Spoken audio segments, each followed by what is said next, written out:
Greetings, and welcome to SpinalTap Horror. Here at the asylum, we're dedicated to bringing you the most hair-raising tales that send shivers down your spine. So please, sit back, relax, and count backwards from 10. The operation is about to begin.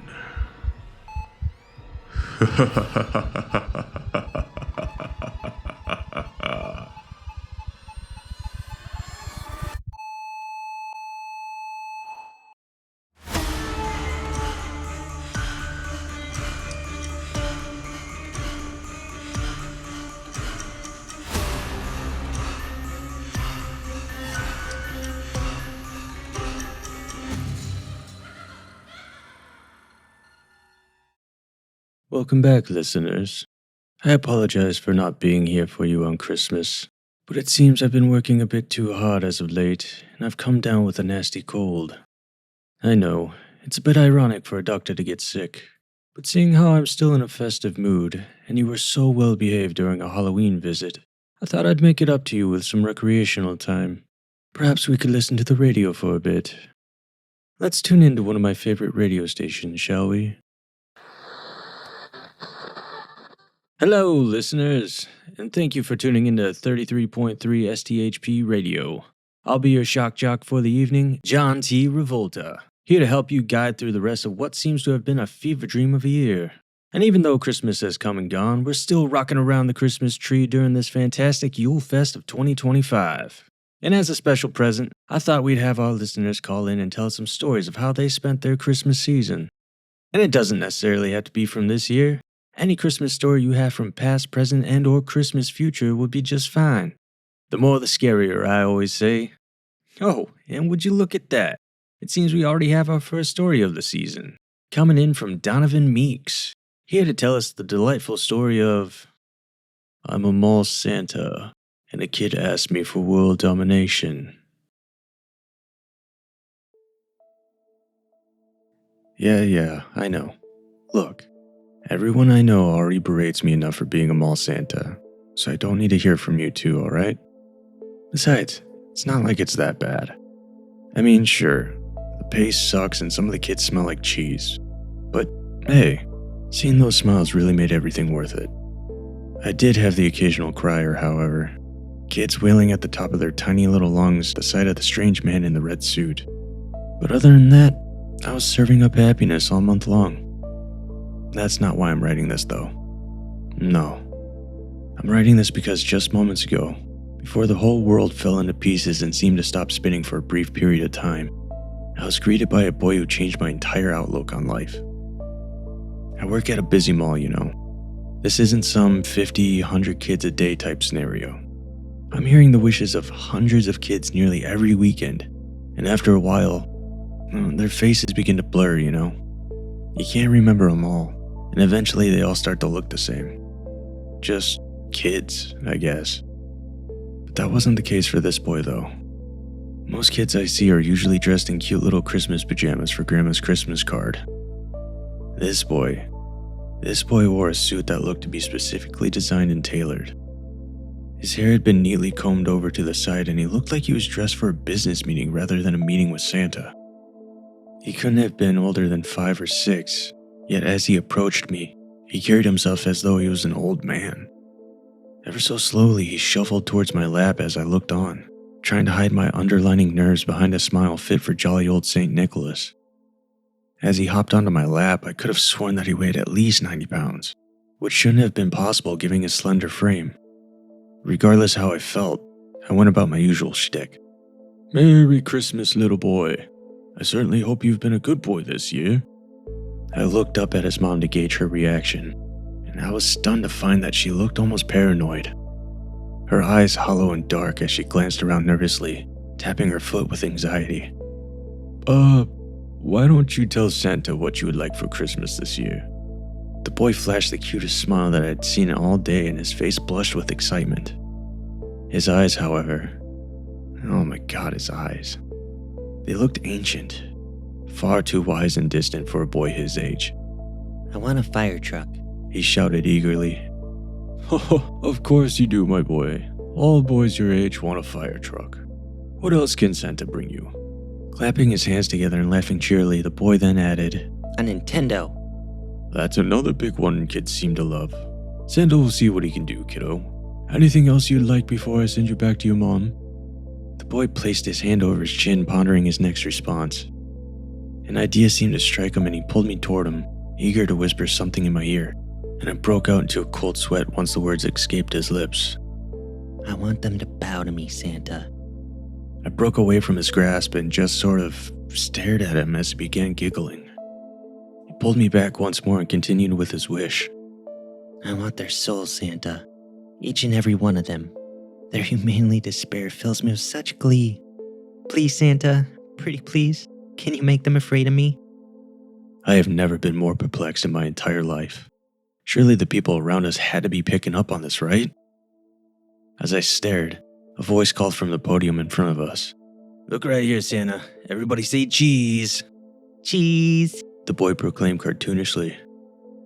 And just like that, the boy's mother then came and took him from my lap. As they walked away, she turned back towards me and mouthed silent, "Thank you.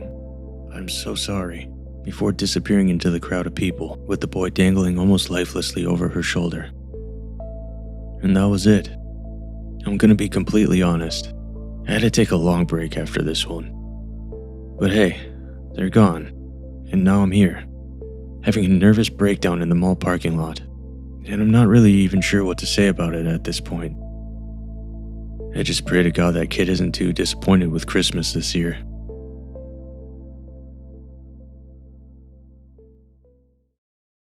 Ravlota. Well, Donavin, I gotta say, that sounds like a tough gig. I just hope Santa tries their best this year. But let me ask you something. Do you ever wonder what happens to Santa when he doesn't bring the magic? What happens when Santa's on the naughty list? Who hands out that punishment? Well, I think we'll get that answer in our next story, sent in to us by none other than Nightmares of the Macabre, here to spread a little Christmas cheer. He put the beard on like a punishment. In the staff bathroom behind the grotto, the air was hot with hand dryers and pine spray that couldn't cover the sweat that baked into the wall. The red suit waited on the hook. Eddie stared at the mirror and watched himself get swallowed by other people's joy. He shoved the cotton belly under his shirt, yanked the belt tight, and fixed his wig with the care you would give a machine you didn't respect, but needed to keep running. 2 minutes. Enough called.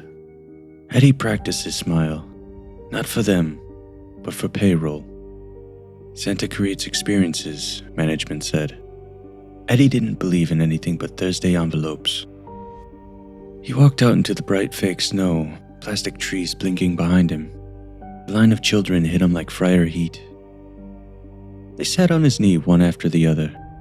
Parents hovered with their phones raised, already editing the day into something worth posting. "And what would you like for Christmas, champ?" Eddie said to the first kid, his voice pitched high and empty. The boy leaned in, whispering like a confession. I want my dad back. A hush fell. Eddie felt the room tilt toward him, waiting for the magic. He didn't give it. "That's not on the list." He patted the boy's head too hard. "Ask for something real, like a bike." The boy's mouth wobbled. His parents scooped him off like the boy touched something hot. The phone stayed up. Next was a girl in braids clutching a folded drawing. I made this for you, Santa. Santa in a purple sleigh, reindeer with too many legs, and a big heart in the corner. Eddie tore it once and dropped it into the red gift sack beside his chair. "Sorry, Santa's busy, sweetheart." Her face went still. Her dad's smile died. Eddie laughed quickly. "Just kidding." He smashed the halves together and handed it back. "It's beautiful. Put it on the fridge for me." The parents forced the moment back into shape. The girl slid off his knee without looking up. Every flinch, every swallowed tear loosened something bitter in his chest. Eddie liked the control. The reminder that belief was a thing he could starve. When the grotto closed, he peeled the suit off and left it hanging damp and sour. Glitter stuck to his knuckles anyway. Outside, December was a wet knife. Cars hissed through slushy roads, and Christmas music leaked through the mall doors. Eddie walked fast through the cold, collar up. An eviction notice had taught him to keep his head down. His apartment sat over a dead bakery 6 blocks away. The stairwell stank of old yeast and urine.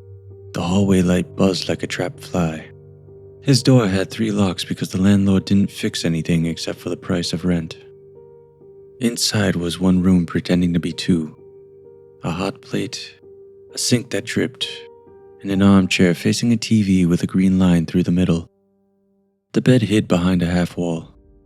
The only window was painted shut from the outside, bricks close enough to kiss. He shut the door, slid the deadbolt, and then the latch. He dropped the gift sack by the chair, still shedding the fake snow. It was too bright for this place. The bag sagged as if something inside had settled. A tiny rustle followed, like paper worried between small fingers. Eddie stared at it for a second too long, then turned away. A microwave burrito, TV on for noise, and eating standing up. Envelope of cash counted flat on the counter.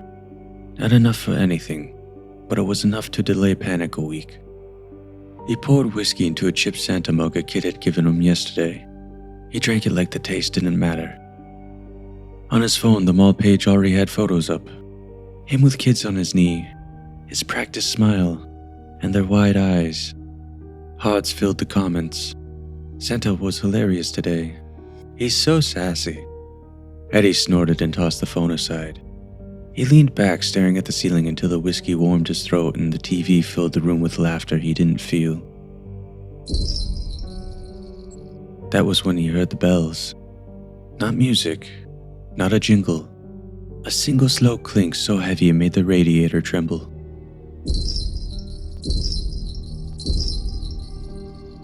The sound came from the hall.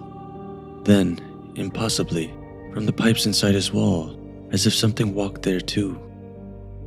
He went to the peephole. The hallway was empty under the buzzing bulb, but the air on the other side of his door felt thicker, colder, like a storm breathing through the crack. Ugh, must be some idiot with bells, he muttered, and turned the TV louder.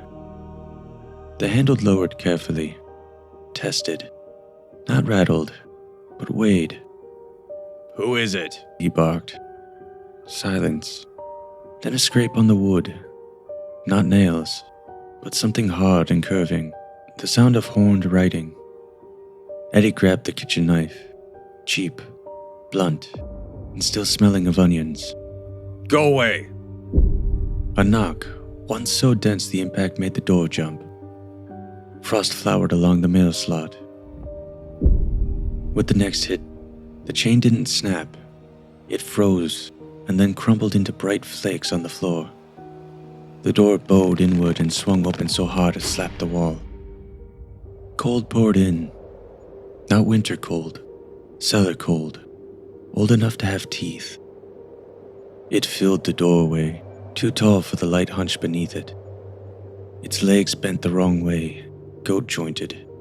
Fur clung in clumps, shedding soot. Chains dragged from its shoulders, each link stitched with bells. For a heartbeat, it didn't move. It just stood there, letting the cold gather in the corners, letting Eddie understand what had decided to come inside. Its face was a skull half hidden by rotten burlap. 2 horns spiraled into the yellow light. The eye sockets weren't empty. Something dull and bottomless looked through them. Krampus. Listen, whatever this is. It tilted its head and drew out a bundle of birch rods bound in twine. Eddie lifted the knife.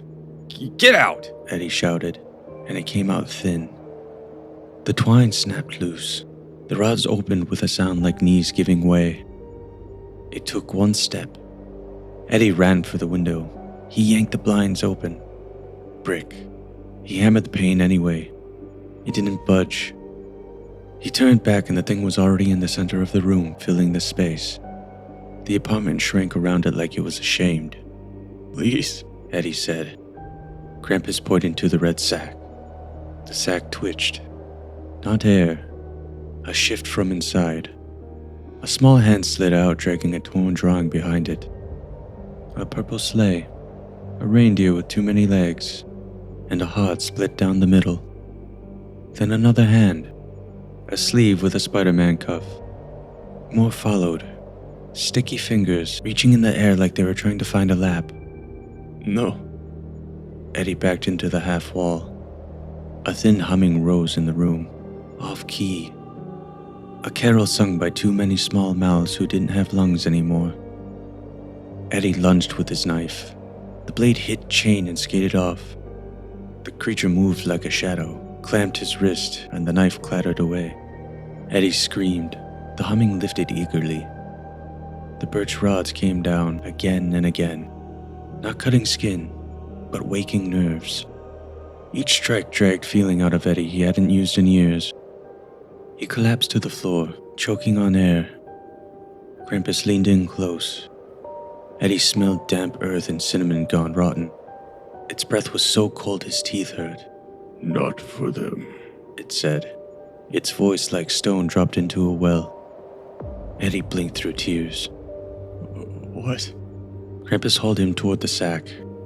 Eddie clawed at lino, kicked at air, grabbed for the chair leg. Nothing held.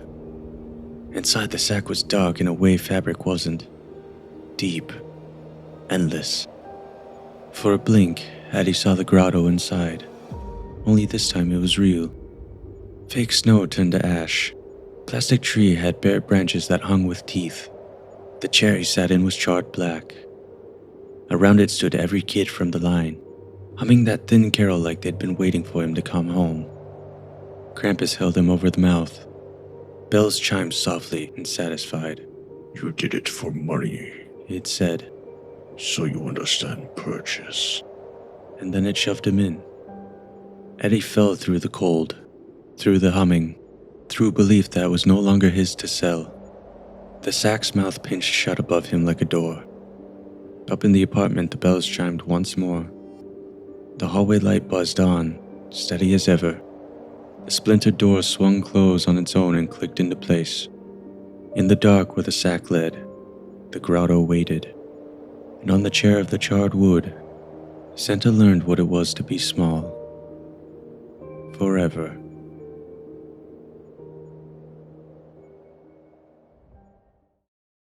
You know, it's not always about getting what you want for Christmas. It's about getting what you deserve. And to be honest, Eddie definitely got what he deserved. Much like the characters in our next story, brought to us by the very talented Elizabeth Zooks. She decided to give us some holiday cheer by sending us a Santagram.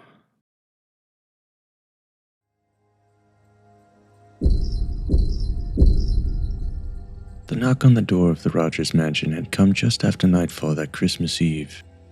It had come in taps of jingle bells, as if from someone who was expected. Monica Rogers called down from the enormous staircase to anyone who would listen. Is anyone gonna get that? She wasn't expecting anyone because she, her husband, and their son were preparing to attend her husband's company Christmas party. Staring at the front door, she wrapped her long red fingernails around the banister. Her hair was still in curls and she was mid-makeup. With a sigh, she descended the stairs, stomping her feet in annoyance at the interruption. As she neared the front door, her husband emerged from his office. What's all that noise? Someone's knocking on the door, Ted. Can't you hear it? I'm a little busy. Busy doing what? I'm in the middle of getting ready. Fine, I'll get it. It's too late. She said, pushing past Ted and swinging her hand through the air as if to bat him away. When Monica opened the door, who she found there was not who she expected. It was Santa Claus. Santa Claus stood on her doorstep. The outside air rushed in and bit at her skin. Monica wrapped her arms around herself to keep warm, taking in the man standing before her. His presence was small and meek. Faded red velvet adorned the man's suit. The brass buttons looked tarnished. He stood there with a broad smile showing yellowed teeth through his unkempt white beard. And maybe once a brilliant blue, his eyes were now a dull gray. Before the Santa could say anything, Ted came up from behind Monica and said, Listen, we've already made our donations for the season. Thank you. Goodbye. Ted slammed the door. He looked at Monica with irritation. Okay, I dealt with it. Happy? Just as they were about to go back to their tasks, the knock came again. This time, the knocks were unnaturally loud. 3 forceful bangs came with a weight. Monica and Ted looked at each other in confusion. You have gotta be kidding me, Ted said under his breath. He was not above calling the cops on panhandlers. Ted walked back and opened the door, ready to rip into this guy. Listen, buddy, soliciting's illegal and... Ted stopped mid-sentence. He was taken aback. Was this the same man from a few moments ago? The Santa was much taller now, towering over him. His eyes had a brighter gleam to them, striking and icy, and his grin was wider and sharper. Uncanny looking. Ted stood with his mouth agape. The Santa bellowed a deep chuckle. I'm not here to collect money. I'm here to see who's been naughty and who's been nice. Ted started to speak, not knowing what to say when Monica interrupted him. Ted, isn't this one of those Santagrams? I think your merrymaker partner's been sending them out as a joke. You know how enthusiastic Kevin gets about Christmas. Oh, right, Ted said, still looking at the Santa. Well then, come in, I guess. Ted widened the door for him to come inside. As the Santa passed through the threshold of their house, a cold breeze followed him, crept through the air, chilling the house despite the warmth of their large fireplace. The house had been decorated in a white and gold decor, with a 20-foot-tall Christmas tree in the middle of the foyer surrounded by a plethora of neatly wrapped presents in all shapes and sizes. The 3 of them collected in front of the tree. Monica and Ted shifted uncomfortably. Wanting to make this as quick as possible, Ted leaned over to Monica and said, "Why don't you call Mason down?" Monica called out for his son. She hadn't thought about him until this moment. Ted cleared his throat. We're kind of in a rush to be somewhere this evening. If we can make this quick, our son hasn't believed in Santa for a few years now. He's 16, so you don't have to do the whole routine with us. The Santa smiled his wide, unnatural grin, holding it for just a beat too long before he spoke. Oh, that's a shame. Mason walked into the foyer, his face buried in his phone. Without glancing up, he said, I'm ready. I just need to put my shoes on. No, Mason, Can you put the damn phone down for a second? Ted paused to control his temper in front of the stranger. Mason, son, Santa is here to give us some Christmas cheer. Mason looked up from his phone with zero emotion in his dark eyes. He slid his phone into his pocket and stared up at Santa with growing curiosity. The Santa bent down, making direct eye contact with him. Merry Christmas, Mason. Yeah, you too, Mason said back. He wasn't good at social interactions, and this was his rehearsed reply. Monica felt uneasy. She hated hosting strangers in her home. He made her uncomfortable. There was something digging below the surface of her subconscious. It made her skin crawl. She felt as if she needed to move this visit along. May I get you something to drink? I could really use a glass of red right about now. She laughed a high, nervous laugh and looked around at everyone. Mason rolled his eyes. He could see right through his mother's fake hospitality. And Ted, also wanting to get this over with, laughed and said, No, Mon, I'm sure he has places to be just like we do. Now, Mason, why don't you tell Santa what you want for Christmas so he can go visit other families? Mason glanced back and forth between his mom and dad. Are you serious right now? This is stupid. I already know I got what I asked you for. Ted felt the blood creep into his face. I told you to tell him what you want. Okay. Mason turned to Santa and in a smart tone said, I'd like an iPhone 25. Mason, Monica whispered. Don't be rude. That's not a real thing. And besides, you already have the latest model. Wouldn't you like a new puppy since Rocky went missing? What? He's Santa, right?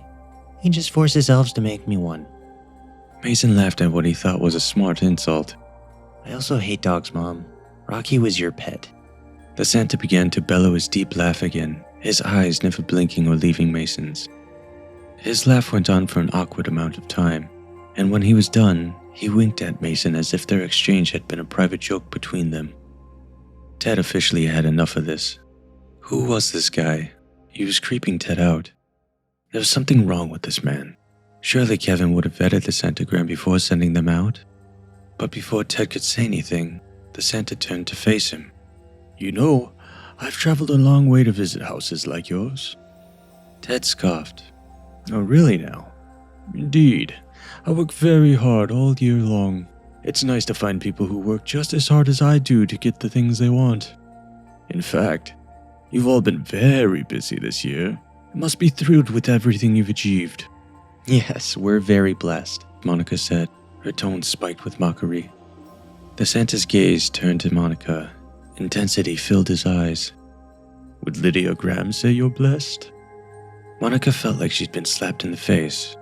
Her words stuttered. Excuse me? Your dear friend, Lydia, Kevin's wife. I'm not sure the nights you've been fucking her husband or your husband's partner is what I would call blessed. Monica recoiled, her face turning white. Ted's eyes widened and filled with rage. All right, mister. That's enough. Joke's over. It's time for you to leave. Ted saw tears falling from Monica's eyes as she looked at him. Oh my God, it's true. Ted remained motionless as he stared at Monica.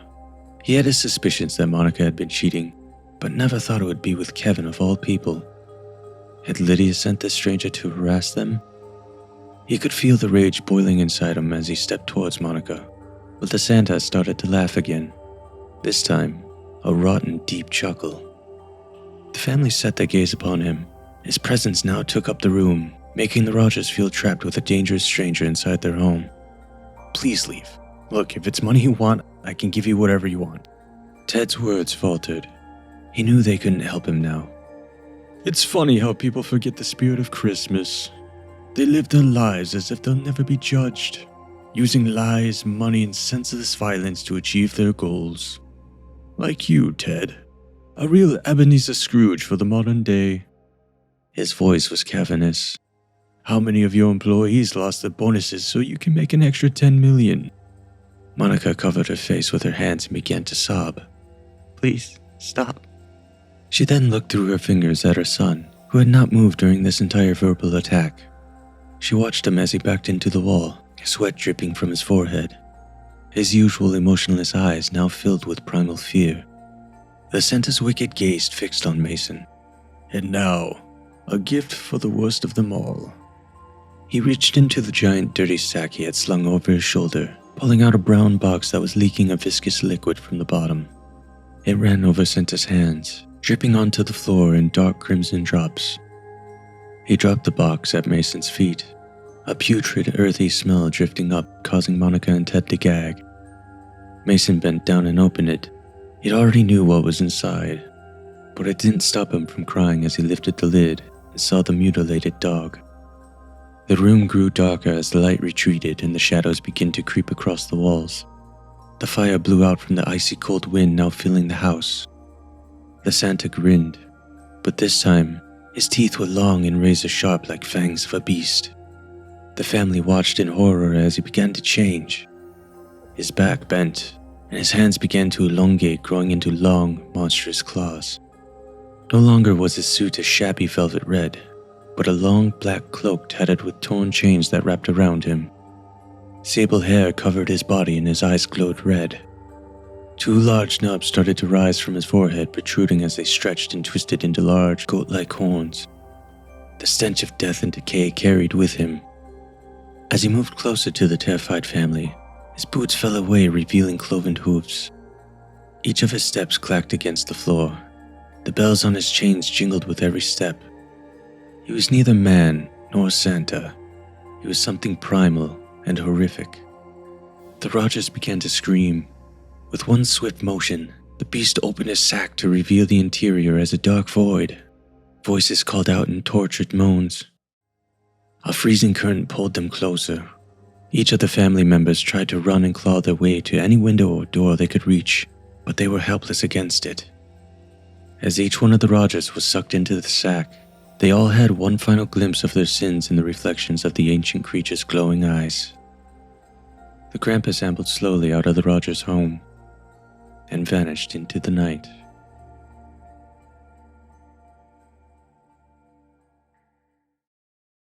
My goodness, the Rogers sure do sound like some real monsters. They make Krampus look like an angel that you'd put on top of the Christmas tree. But sadly, not everything can be merry and bright during the holidays. Things can take a turn for the worst. Much like our next Christmas carol from our first-time caller, Pickman. They're here to tell us the horrific tale of what can happen when you look up at the Christmas star. My daughter died on December 25th, 2025. Many daughters died on that day. Many sons. And the number is more than anyone is willing to admit. Like most families, we were outside, huddled in the front lawn to see what every news channel, every radio station was suddenly reporting as an unknown celestial object visible in the night sky of the Western Hemisphere. It was not as we initially joked about NORAD or weather radar detecting Santa Claus. It became apparent very quickly that whatever was happening was both real and significant. The star was captivating, terrifying. Back then we didn't know what it was. Everyone had their own theories that night, many of which we'd hear repeated 1,000 times in the following days. Needless to say, it wasn't a comment sent to wipe us out, and I still won't buy the idea that it's the beginning of some biblical rapture, though there are certain sects that maintain that line to this very day. The only thing that we knew is that it was bright, impossibly bright, and it bathed the landscape in a sickly jade green color that seemed to seep into the plants, the snow, and our skin. My wife had asked me in a harsh whisper to take our daughter back inside, but I assured her that everything would be alright. Even if it was a comet, I couldn't imagine what our 3-bedroom ranch home was going to do to stop it. And besides that, I felt as though this moment was somehow important, historic. I wanted my daughter to be a part of that, for better or for worse. And she was. Early on, things moved a lot more slowly. The signs of the affliction took time to develop. As the scientists of the world pivoted their billion-dollar sensors and telescopes towards the heavenly body, weeks passed by. The entire globe had seen it now, and had time to adjust to their new normal. The sky had refused to fall. Life went on as usual. Everyone was still talking about it, of course, but if anybody knew what was coming next, they didn't share it with the rest of us. The first stories broke out around the new year 2026. There were panics in major metropolitan areas as the children began showing symptoms of paranoia and mania. Psychologists warned that the stress and uncertainty of the situation was weighing on them much harder than anyone initially expected, but that explanation left much to be desired. Fear of a new strange pandemic spread faster than the infection itself. It caused families to self-isolate, schools to close, and stores to shift once again to shipping-based models of business. We were not unfamiliar to this process. The first thing I noticed in my daughter was a degradation of her communication skills. She had always spoken so well, so adult for a 6-year-old girl, but now at the breakfast table she struggled to put together sentences. When I talked with her, she sometimes looked at me with a mixture of fear and confusion.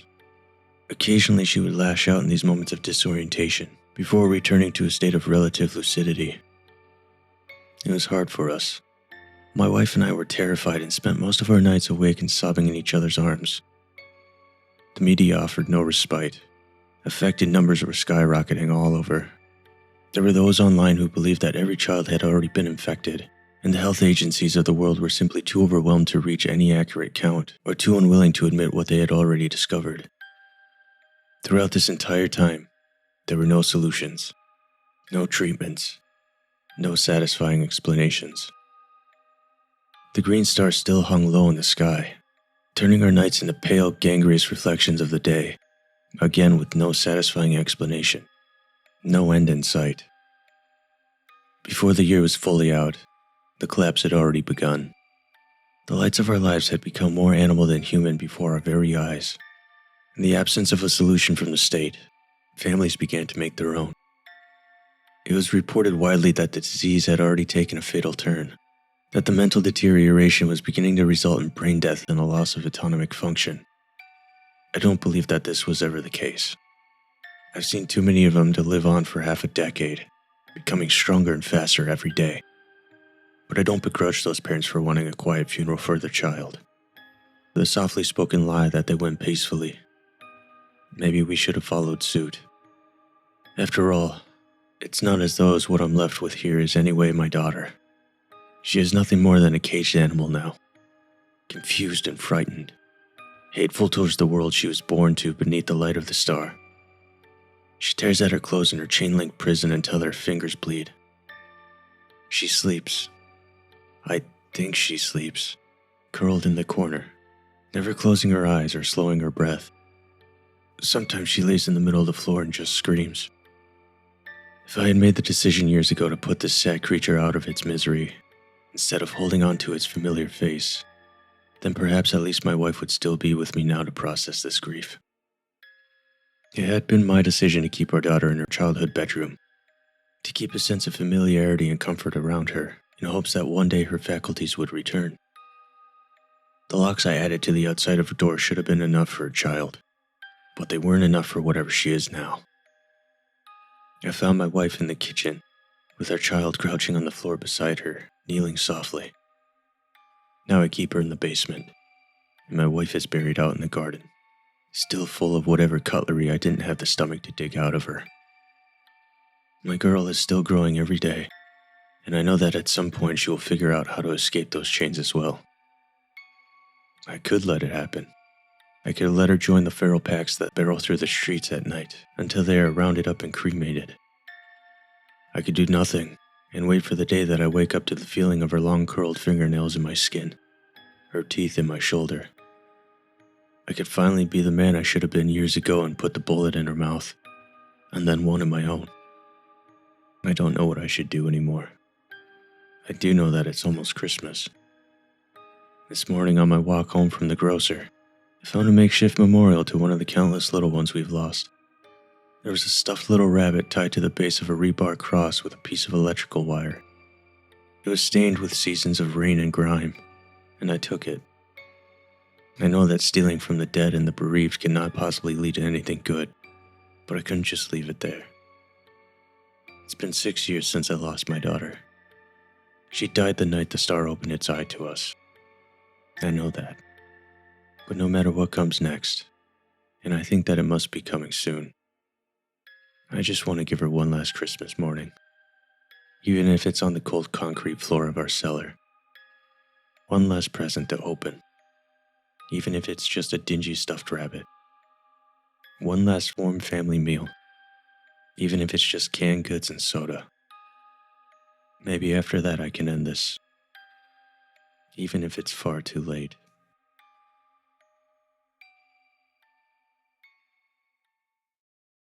Wait, did I miss something? I've been stuck in this radio station too long. What the hell is going on outside? What's that? I'm sorry everyone, but I'm not sure if anyone can hear me out there. Apparently our phone lines have gone down, so I'm not sure if I'm going to be taking any more phone calls tonight. We did, however, receive a strange package on our doorstep. It was a recording that I thought I'd play for y'all.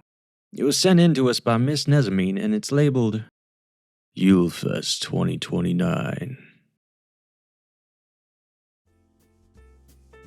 The winter season is upon us, friends, and that can only mean just one thing. Yule-time traditions. This year we're having one heck of a neighborhood bash, so please join us for Yulefest 2029. The 12 days of feasting, partying, solemn oath-making, and welcoming the sun back to the realm of the living begins at 6 o'clock sharp on the 20th. But it's unclear based on the old text whether that means 6 o'clock in the morning or sometime around supper, so we'll be starting when the roosters crow just to be safe. Also be sure to stop by the community center for the lighting of the Yule log. We've sawn down a real winner this year, a 58-foot American chestnut that should burn for the 12 days and then some. If that doesn't show when we mean business and bring back the sun, nothing will. Remember, be there no matter what because this might just be our last chance. Plus, Tom Rollins will be serving his famous spiced winter punch. First come, first serve. While that scaly permafrost might have you down, don't let that freeze out your winter fun. Go out and build a snowman. Those lovely frostbitten effigies to the gods show our continued devotion and penance. Pluck out one coal-eye and add a pair of little snow crows, or maybe add a hammer to honor thunder. When the hunt comes by, you won't want to be without a guardian. And no winter feast would be complete without the traditional sacrificing of goats. In our first year without sunlight, we unwisely withheld offerings in fear of eventual starvation. But last year, we only had to burn one single ewe.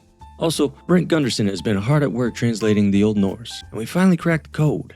They want a blooded black he-goat in all its offerings. and we're making sure to pull out all the stops this time, so make sure to be there. And as a reminder, don't avert your gaze, and please, for the safety of everyone, do not sample the cooking goat. That means you, Martha. Ignore any peculiar noises heard during the ceremony, especially what may at first sound like intelligible speech from the goats. Remember, goats don't talk, and they must be left up to their fate. Don't worry, Martha, plenty of food will be available after the sacrifice. We've cleaned out the emergency stores down to the last crumb. After the lighting of the altar, stick around for the chant of the living, and later, we got bingo. Now, while the holidays are mostly fun and joyous revelry, we must address one more serious subject. We expect the hunt will cross through Beaker Street at around 3 in the morning on the 25th, and you must throw open your door and lie prostrate before the passing of the rhyme choke sleigh and its entourage. They may resemble reindeer again, but we can't be sure. Neighboring communities reported numerous other apparitions like great hounds, spider-legged horses, or shackled giants, but they always number 9 plus the sleigh. The spirits of the dead will also walk single file behind the head of the procession, and while you may recognize lost loved ones, you must not attempt to speak with them. You may just end up joining the parade if you do. We're just not too sure on how all that works. Well, that should just about cover it. Be safe, be jolly, and let's show Wotan that we really are worthy of the sunlight once again. And don't forget, New Year's Day will be one hell of a party. One way or another.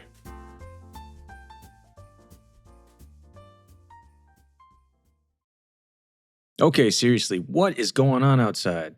Did the sun disappear? Did that kid seriously gain world domination? I'm not really feeling the Christmas spirit anymore. I need to get the hell out of here. I guess I'll let you guys bring in the new year with a song by our very own Tammy Shaw. A classic Christmas carol. Jingle Hells. Dashing through the snow on a silent Christmas Eve. Down the streets I go. I stole somebody's wreath. The bells began to ring, a chilling ghostly knell. Every chime that played was tolling out my hell. Jingle bells, hear them if you dare. Jingle bells, the curse is in the air. I turned the corner fast, the bells echoed behind, a shadow in the frost, but no one I could find. The streetlights danced in ice, reflections not my own. Inside every darkened house a pair of eyes had grown. Jingle bells, hear them if you dare. Jingle bells, the curse is in the air. The snow now turned to gray, the laughter fades with screams. The world begins to shift, now twisted like my dreams. I try to run away, I ran through hollowed streets, but every step I take, the bells just followed me. Jingle bells, hear them if you dare. Jingle bells, the curse is in the air. I tried to hide indoors, windows locked and latched, but every bell that rang seemed perfectly attached. The chime was in the floor, the air turned thick and cold. A truth I could not fight, a story to be told. Jingle bells, hear them if you dare. Jingle bells, the curse is in the air. The mirror showed a face that looked but did not speak. The stolen wreath now hung upon my sweating cheek. It withered on my skin, a crown of pine and dread, and through the glass I saw the owner standing dead. Jingle bells, hear them if you dare. Jingle bells, the curse is in the air. The final bell rang loud and froze me to the bone.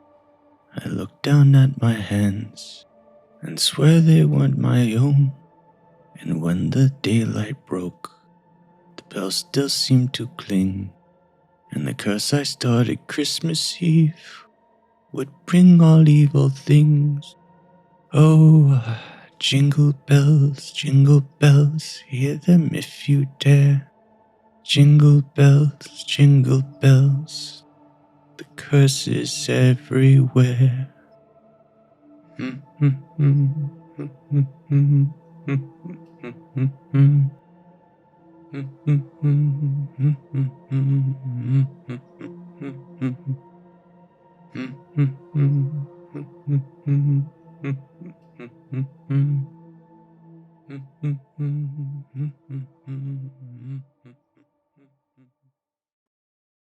Well, unfortunately, I think that's going to do it for our leisure time today.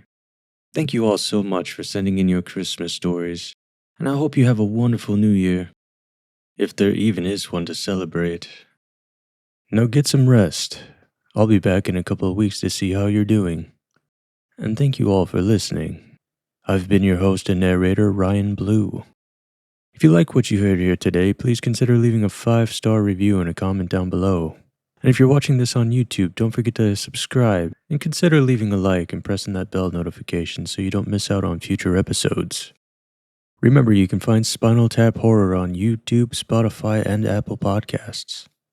You can also follow me on social media at SKZombieCorpse to see everything else I tend to dig my hands into. If you have a story you'd like to share with us for consideration, you can post it to our subreddit at r/SpinalTapHorror or email us at spinaltaphorrorpod@gmail.com. All stories in tonight's episodes were adapted and performed with the written consent of the story's authors. All music featured with said stories can be found for free of use on pixabay.com. Thank you all for listening, and I'll see you for the next operation.